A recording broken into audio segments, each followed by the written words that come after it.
Priorities of President-elect Obama will be to get his $825 billion American Recovery and Reinvestment Plan approved to help stimulate the economy. Now, many economists feel the best way to do that is to help small businesses thrive. But a loophole in Mr. Obama's plan could have a negative impact on those businesses while helping big businesses thrive. With more, I'm joined by Marshawn Evans. She's an attorney and the founder of The Unlimited and the author of Skirts in the Boardroom, a woman's survival guide to success in business and life. And Dr. Benjamin Chavez. He is the president and CEO of the Hip Hop Summit Action Network. Thank both of you. Dr. Chavez, I want to begin with you. Today, obviously, we celebrate the accomplishments of Dr. Martin Luther King Jr. Tomorrow, we celebrate the inauguration of the first African-American president. What does this historic time mean to you? Well, this is a great time of fulfillment. Thank you, Charles. We celebrate the living legacy of the Reverend Dr. Martin Luther King Jr. today. It's a federal holiday. Everybody's focusing on how Dr. King's dream is being fulfilled. And then tomorrow, we witness history. Barack Obama, the 44th president of the United States, will be inaugurated. And certainly, this is what Dr. King envisioned years ago. He said that he was on the mountaintop, that we were going to get to this point in history, and his dream has now been fulfilled in our midst. Now, that means we still have a lot of hard work to do. We talked about the recovery of the economy, and I'm sure that's going to be one of the first things on the new president's plate. Absolutely. And Marshawn, what does President Obama symbolize to you? I think President Obama symbolizes hope. And one of the things that I've always believed in is that we should never do less when we have so much more.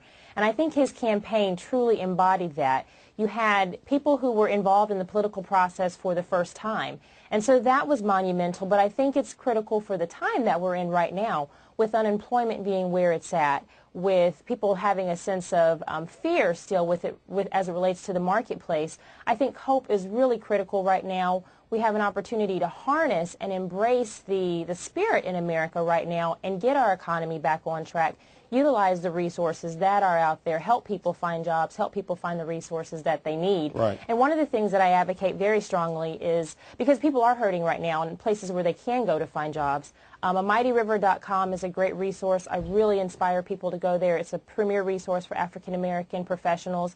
And right now, as we celebrate Dr. King, as we celebrate the inauguration of President-elect Barack Obama, it's important that people have critical resources and tools that they can use to get on the right track. And Marshawn, how do you think President-elect Obama's administration will help women specifically? Well, he has become very aggressive in programs that will help working women. In fact, Bill Clinton instituted a new program called the Women-Owned Business Contracting Program that was never fully funded under the Bush administration. And so that is something that Barack Obama and Vice President Biden have committed to investing resources into. Also, there's going to be child care tax breaks. There's going to be an emphasis on increasing the minimum wage, which will help women in particular. And so one of the things I talk about in my book, Skirts in the Boardroom, is the importance of women being resourceful. Right. So with these opportunities available, women business owners and women who are in the corporate environment have to be more aggressive about taking advantage of the tax opportunities that will be there and also the contracting opportunities to contract directly with the federal government. Dr. Chavez, are you concerned that the special needs of the African-American community are going to be dwarfed or even ignored, perhaps, because of the incredible and enormous challenges of the whole country? Well, actually, no, we're very optimistic. We believe that this time for change is going to provide more economic development opportunity, more entrepreneurial spirit. I work with the Hip Hop Summit Action Network. We're having a hip hop inaugural ball tonight because we not only got the largest youth voter turnout in American history, but hip-hop artists, moguls, Russell Simmons, and many others help make this day possible. And we're looking toward now investing in our community. Economic development is going to be the order of the day. Economic recovery, getting our community out of poverty. So we are much more optimistic looking forward. And you can go to hiphopinaugural.org to find out about all of our programs and get some tickets that are left for the ball tonight. All right, we don't have a lot of time, Dr. Chavez. I have to ask you on the topic of hip-hop. Do you think the hip-hop community will follow along with some of the ideas that Barack Obama has put forth and help change some of the negative things that comes from that culture?